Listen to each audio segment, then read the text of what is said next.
Hi, Professor. My team members, Christina, Lars, and me, Rosie, will be representing the Barcelona WD case study. So, as the new management, we have decided to focus the manufacturing process in Indonesia rather than having several dispersed production in 6 countries, which makes it harder to control quality and increases costs on the group.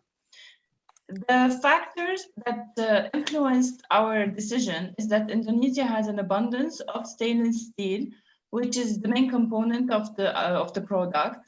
There's a low wage cost and low cost of living in Indonesia. The country's infrastructure is good and it's evolving, and this plays an important role in the development of the manufacturing sector. Also, the country is known to be stable. They have a political stability and it's a democratic country. So the production process will be as follows. The plants in Mexico, USA, Barcelona, Korea, and Slovakia will stop producing the mounting and drilling process and focus only on completing the second stage of the production. And these plants will only serve their local market. We will increase the capacity of the Indonesia plant so that the mounting and drilling processes are emphasized there with a centralized distribution center serving all the other plants with semi-finished product. Indonesia will produce finished goods to serve its local market, and it will send a percentage of those finished goods to USA and Spain because these are the 2 countries with the highest volume of sales. Also, the stock of both USA and Spain will be optimized while reducing the stock of the rest of the countries so that the cash flows are not fluctuated. So the production flow can be seen in the following diagram. Christina? Goedendag, as you say in Netherlands. I'm Christina Major, and as the new CEO, I would like to outline the solution of the purchasing issues.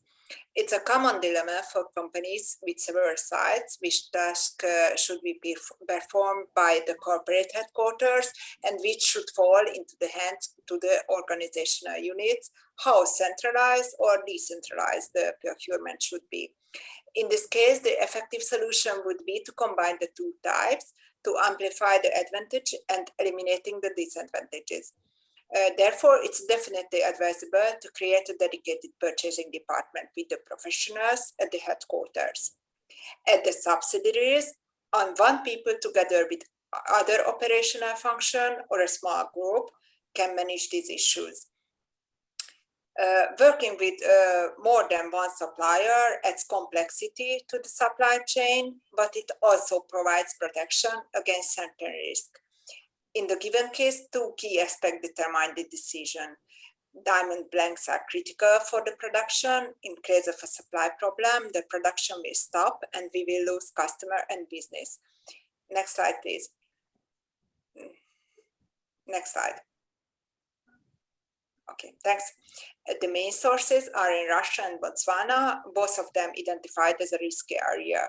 So I would prefer the multiple supplier methods. Lars? Thanks a lot, Christina and Rosie. In regards to the optimization of the material flow, we would like to emphasize also on the documents needed for each of the international transport to ensure a correct transport and then export and import clearance can be done the correct way. Therefore, for all the transport, it needs to be issued a commercial invoice, a packing list, a certificate of origin, which also might give some benefits for the import customs fee. The export and import license might also be required from local authorities. Furthermore, it will be required to have 3 of 3 bill of lading, and the original one. And we also will need to have the HS codes available to do the correct import customs clearance, as well the export customs clearance.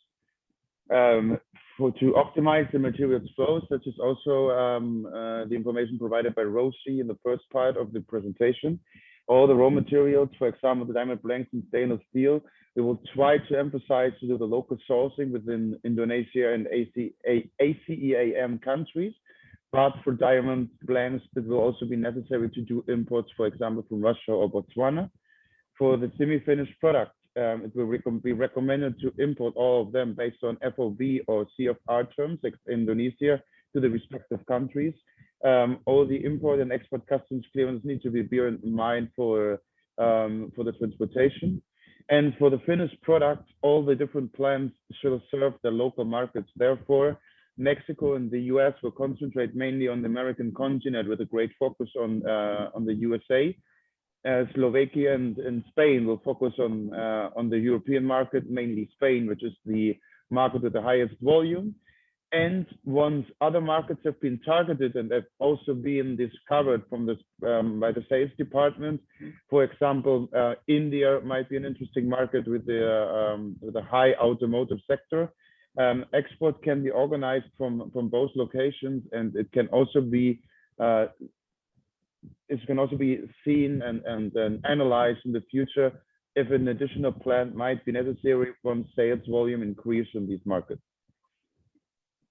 Thanks a lot for taking a look and listening to our presentation, our suggestions, and we are looking forward to your feedback. Thanks a lot.